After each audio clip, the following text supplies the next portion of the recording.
Alright, in this video we're going to be working BC Homework 1.4, which is a new set of questions on the definition of the derivative.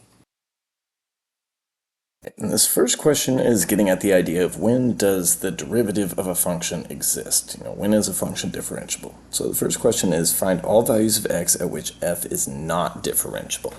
Okay, so not differentiable, we're looking for things like sharp corners, vertical tangents, and discontinuities, and like we see one of each. So at x equals 1, looks like there's going to be a sharp corner, so I'll report that.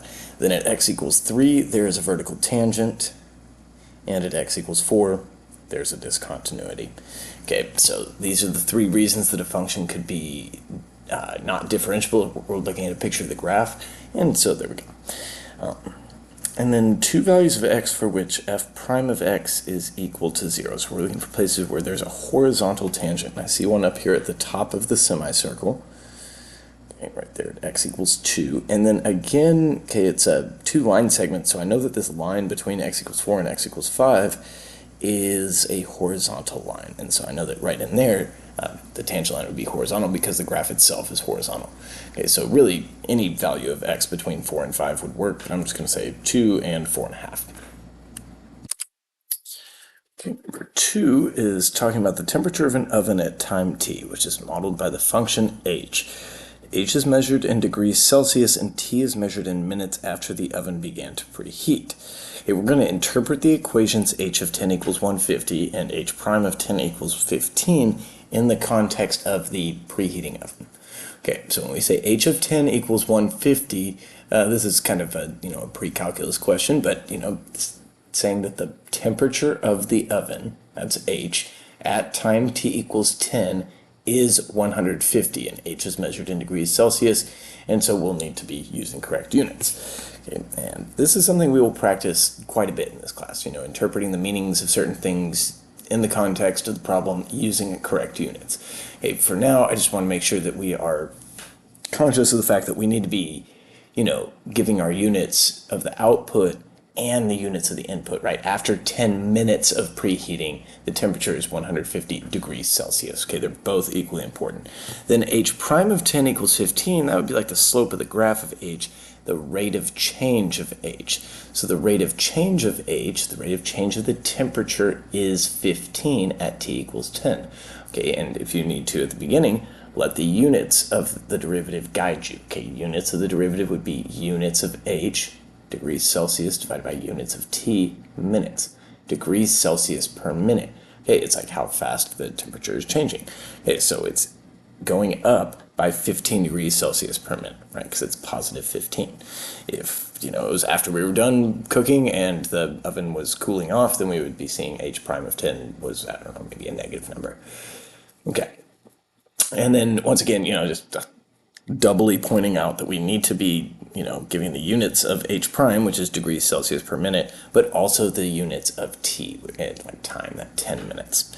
Okay, number 3 is, here's a picture of G. Rank G prime of -2, G prime of 0, and G prime of 3 in order from least to greatest. And I don't think we've seen a problem like this yet, where we have 3 numbers that we're asked to order from least to greatest. In AP Calculus, this is not uncommon. Typically when that happens, you'll see one's negative, one's 0, and one's positive. So this is a great example of that. So we're going to start with G prime of -2 and think about the slope of the graph, and that's going to be positive. Then we go to x equals 0 and think about G prime of 0, the slope of the graph at x equals 0. That looks pretty horizontal. I think that's going to be 0. And then at x equals 3, the slope is gone negative. Okay, so I'm going to say, okay, well, the one that would be least would have to be the negative number, so it's going to be G prime of 3, which is less than G prime of 0 in the middle. 0 is going to be in the middle of a negative and a positive, and then G prime of -2 would be greatest of all. Okay, then number 4, line tangent to the graph of f at the point 1 and 7 passes through the point -3, 2. What are the values of f of 1 and f prime of 1? Okay, well, if it's tangent at the point 1, 7, then the point 1, 7 has to be on the graph of f, and that means f of 1 has to equal 7, right? Okay, so that one's going to be the easier one, but the tangent line passes through this other point. And so that we're not saying that this other point is necessarily on the graph of f, but it is on the tangent line. Okay, so if we're looking for f prime of 1, it's going to be like, okay, it's the slope of the tangent to the graph of f at x equals 1. So we can find the slope of the tangent if we know 2 points that are on the tangent. And so we're going to do that. We're going to apply the slope formula, like y2 minus y1 over x2 minus x1, and we're going to get 2 minus 7 over negative 3 minus negative 1. And that feels like a negative 5 over negative 4, and so I'll say that's 5/4. Next page, we've got a couple more tangent line related questions. If g of 3 equals 4 and g prime of 3 equals 5, write an equation for the line tangent to the graph of g at x equals 3. Okay, this is getting us ready for the type of problem we're going to be solving regularly in the next unit. Okay, we're just going to have to do some work to find those values of 4 and 5. Right? We just don't have the tools we need yet to do that. Okay, so in order to write an equation for a line, we're going to need a point and a slope. Okay, so we're going to start with the point that we're given is going to be the point on the graph of g is 3 and 4. Okay, g prime of 3, that's telling us the slope of the tangent line to the graph of g at x equals 3. Well, that's exactly what we need. The slope of the tangent is 5. And since we've got a point and a slope, we're going to use the point-slope form of the equation of the line, and that's going to be y minus the y-coordinate of the point we know on the line, so that's y minus 4, is equal to the slope, so that's 5, multiplied by x minus the x-coordinate of the point we know is on the line, so that'll be x minus 3. And then we're going to stop there. That's a perfectly fine way in AP Calculus for us to display the equation of our tangent line. Number 6 says y equals 2x plus 3 is going to lie tangent to the graph of y equals h of x at x equals 1. Okay, so I'm just going to draw a picture of that happening. I don't really know what the graph of h looks like, but if it's going to be tangent to this line at x equals 1, I could draw like a possible sketch of the graph of h, looking something like that. Okay, and if we were asked for h of 1 and h prime of 1, that's going to be like the height of the graph, so the height of that black point, and also the slope of the tangent line, so the slope of the red line. But that looks a little easier, right? We got the equation for the red line, y equals 2x plus 3. We've known for a long time that the slope of that line is just going to be 2, so we're going to go off to the side and report h prime of 1 equals 2. Now to find the value of h of 1, the y-coordinate of that black point, you need to realize, okay, well the tangent line not only does it have the same slope at the point of tangency, it's got the same y-coordinate. So I could plug in x equals 1 to the equation of the tangent line, and that would help me find the height of h. And it would only work at that one point of tangency, as you can see, but that's the point we're interested in. So it's going to be 2 times 1 plus 3, and that would be equal to 5. For numbers 7, 8, and 9, we've got this piecewise defined function g of x, which looks like 2 line segments. And so we're going to start off with the value of g prime of 0 and the value of g prime of 5. So the slope of the graph at 0 and the slope of the graph at 5. Okay, so first starting with x equals 0, we need to notice that 0 is less than 3. So we're going to be working with that bottom piece of the piecewise function. And then we are thinking about, well, the slope of the graph of g at x equals 0, and that's going to be the slope of that horizontal line. Okay, g of x equals 7, y equals 7 is a horizontal line. So we're going to say that that slope is equal to 0. G prime of 0 is equal to 0. And then we're going to have x equals 5, and 5 is greater than or equal to 3, so I'm looking at that other piece of the piecewise function. We're thinking about the slope of the graph of g at x equals 5, and the slope of 3x minus 2, that's going to be 3. Okay, so we say g prime of 5 is equal to 3. Okay. If we're asked if a function is continuous at x equals 3, and we're asked to justify our answer or give a reason for our answer, we're going to need to use the definition of continuity. And remember, a function is continuous if the value of the function is equal to the value of the limit at the point in question. So we're going to say, is g of 3 equal to the limit of g of x as x approaches 3? And we're going to investigate that. So first, we're going to find g of 3. We're going to plug in to the point where, x equals 3, that's using the blue part of the graph, right? 3 times 3 is 9, minus 2, that's 7. Okay, cool.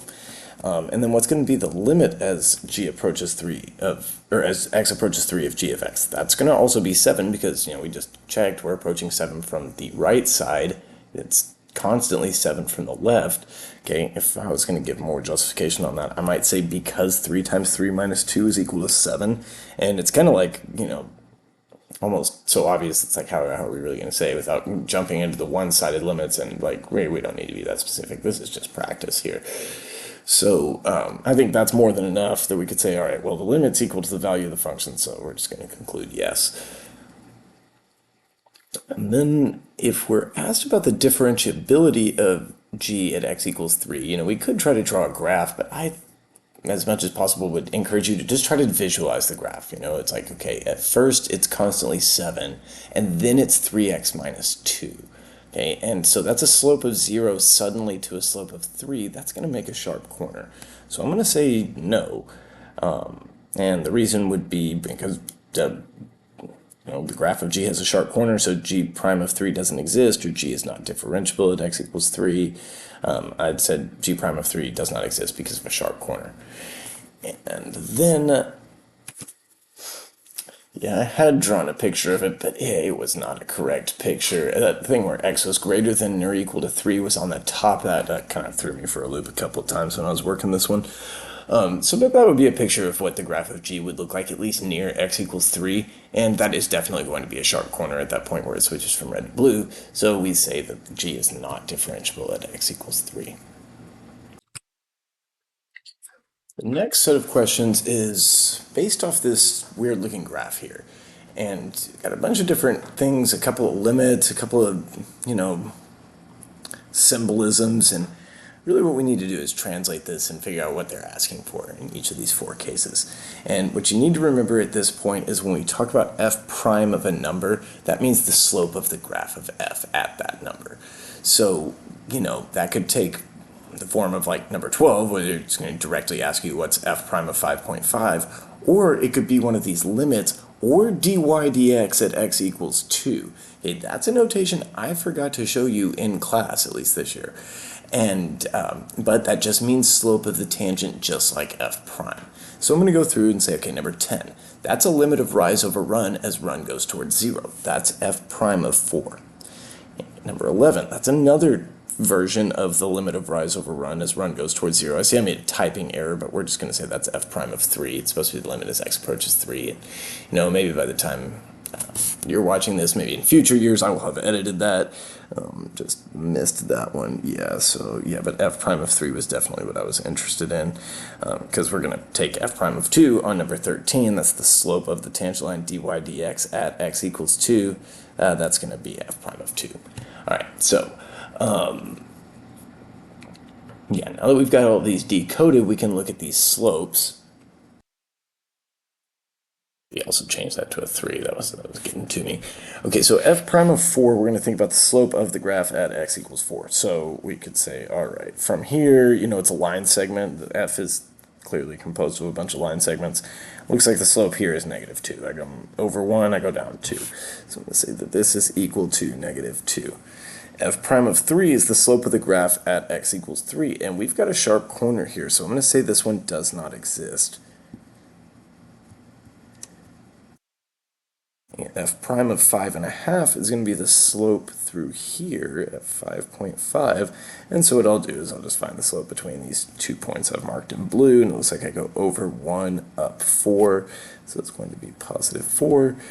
And then dy dx at x equals 2, like f prime of 2, the slope here, it's horizontal, that's going to equal 0.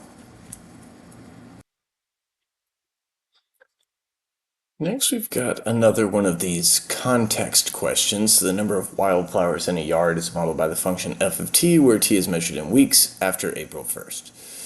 Okay, so what are the units of measure for f prime of t? Well, I think it would help to start by labeling the graph in terms of the units of measure for f. So number of wildflowers in the yard is f, that's the output. And then the number of weeks after April 1st is the input, that's t, so we're going to just label it flowers in weeks. And so the units of measure for f prime of t would be flowers per week, or flowers divided by weeks. we're asked for f prime of 3, that's going to be the slope of the graph of f at x equals 3, so it'll be the slope of that little line segment there. We could find that by taking the slope between the 2 points that are labeled 2 and 100 and then 4 and 300. And so we do y2 minus y1 over x2 minus x1, and we say, okay, 200 divided by 2, that's 100. Okay, but it didn't say anything about the units of the meaning, so I'm not going to, I'm not going to bring those in. Just wait. The next question, we're going to ask for the meaning of the value of f prime of 6 in the context of the yard. So thinking about f prime of 6, that's going to be the slope of the graph there at x equals 6. And we could even find the value of it doing the same thing. It didn't really ask, but, might help us understand what's going on. Do the slope between the 2 points, 0 minus 300 divided by 10 minus 4. Okay, negative 300 divided by 6, that'll be negative 50. Okay, and negative 50 flowers per week, that's telling me, okay, at 6 weeks after April 1st, the yard is losing 50 flowers per week. All right, and then just to re-emphasize, just like I did earlier, if we're talking about the units, in the context of the yard, it didn't say that, but it would. We're going to need to be reporting the units of the output of f prime of 6 and also the units of the input. Okay, now the last question I got here for you, I really just wanted to make sure I got onto the 4th page. I mean, I don't need to fill it up. There's plenty of space for you to use for other practice problems or whatever. But this is really for you to think about if maybe the other ones were getting a little boring. So here's the graph of y equals h prime of x. And I want you to think about what's happening with the graph of h at x equals 1 and what's happening with the value of the derivative of h prime. And that's something we haven't really talked about, is the derivative of the derivative and what that could possibly represent. But don't worry, we will. And I think, maybe to start off with, it might be easier to start with the second question. Okay, so the derivative of h prime at x equals 1. Okay, that's kind of a new concept. We are going to call that h double prime of 1, and we're just going to put 2 tick marks at it. But the derivative of this function who is shown here, which is h prime, that's not going to exist at x equals 1 because of that vertical tangent on the graph. So I'm going to say h double prime of 1 does not exist because of a vertical tangent on the graph of h prime. But then with the graph of h at x equals 1, you might be tempted to think like, oh, there's going to be a vertical tangent, vertical asymptote on it, and I think that that's actually what's going to happen on the graph of h double prime, is there's going to be a vertical asymptote at x equals 1. I'm just pointing out h prime of x exists. It's some positive number that looks a whole lot like a half to me. Okay, but I'm just going to say, well, h prime of 1 exists, and so that means that the function h is differentiable at x equals 1. And that does mean that h has to be continuous at x equals 1. And we hadn't used that fact so far in this homework, so I'm glad it made its way in here at the very end. Right? If a function is differentiable, then it's automatically continuous. So I'm going to point that out as well. Therefore, h is continuous at x equals 1, so it's like continuous and differentiable. It's smooth, but obviously something weird is going on with its derivative and its second derivative. So I don't know, something weird in the formula here. Okay, but we would not really be able to see it by looking at a picture of y equals h of x. All right, so that's the last problem. So that's going to be all I've got for you in this video. Thanks for watching.